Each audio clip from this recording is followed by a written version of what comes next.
Today we will journey into one of the world's oldest and richest religion, Hinduism. With over 1 billion followers, it is a living tradition of wisdom and values and devotion. Thus, today we will not just read about Hinduism, we will experience it in the play. So will be the actors. Yes, you will become the sages and gods and the people who shaped this ancient faith. 1,000 years ago, along the Indus Valley, wisdom grew from the chant of the ancients.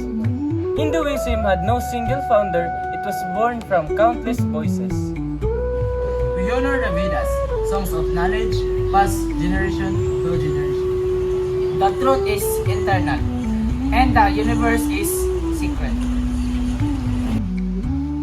So Hinduism wasn't founded, it grew from people's search for truth. Exactly.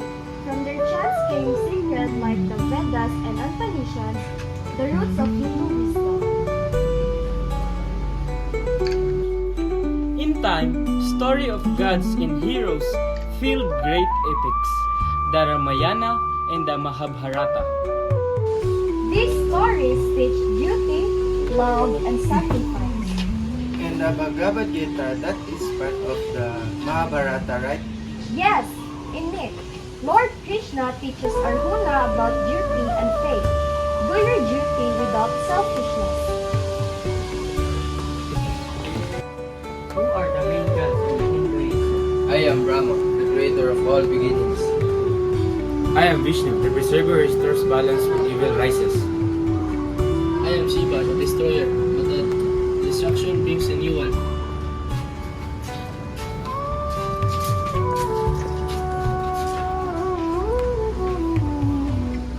They are the Trinity, three forms of one truth. Brahman, the ultimate theology.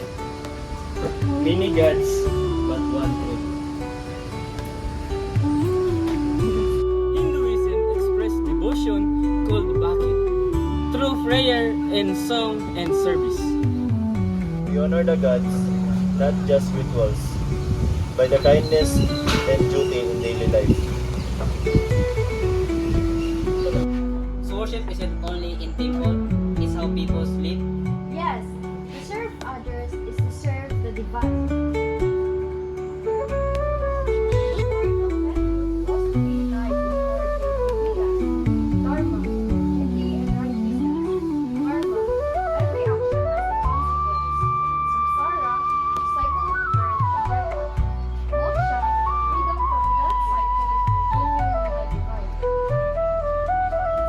The actions follow you.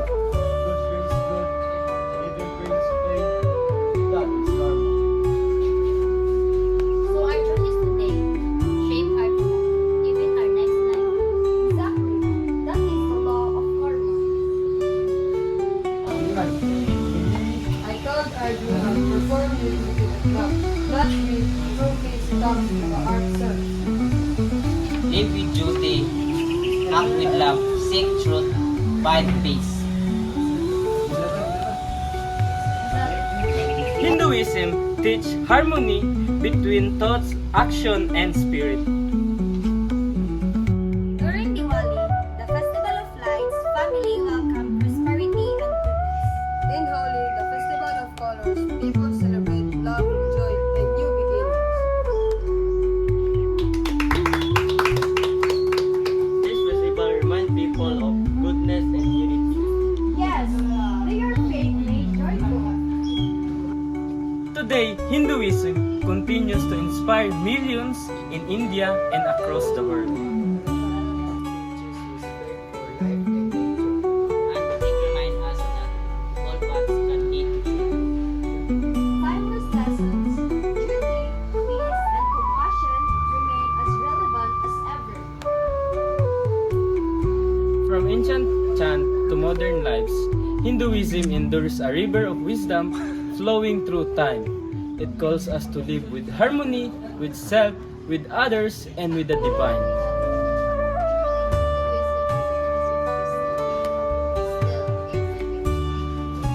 In that, dear student, is Hinduism a path of truth, love, and peace. But before we end our lessons, let us explore even deeper the meanings and the practices that keep Hinduism alive in every heart today.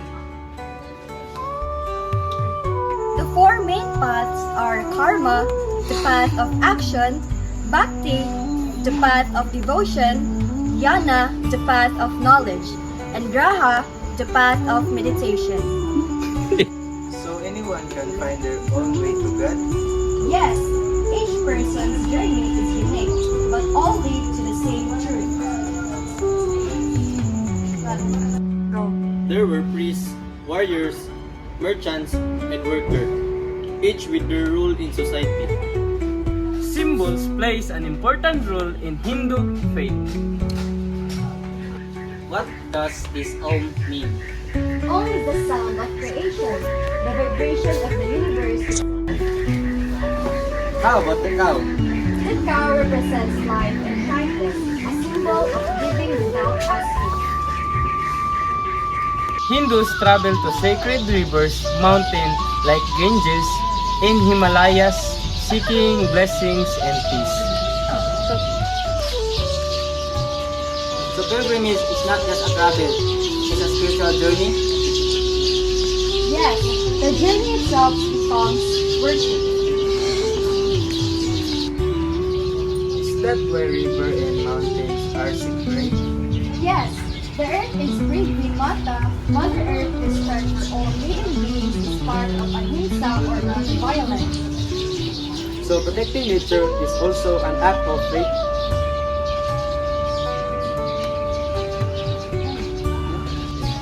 Women have also held a sacred place in Hindu beliefs. Go! I bring light, fortune, and balance to every home. In Saraswati, goddess of learning, guides every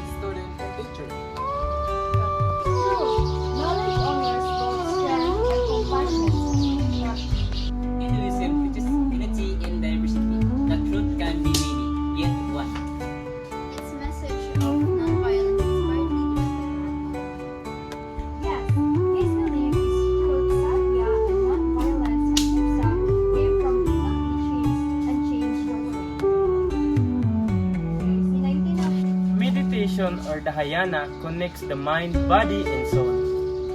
When I breathe calmly, I feel peaceful inside.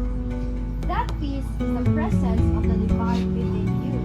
The temple is not only outside, it is also within. The Indus Valley to the modern world, Hinduism message remains eternal. Brahma, create with wisdom. Vishnu, preserve with love. Shiva, transform with courage. May we all live with Dharma, act with compassion, and seek truth in every heart. Hinduism, ancient in origin, eternal in spirit, a living tradition of peace.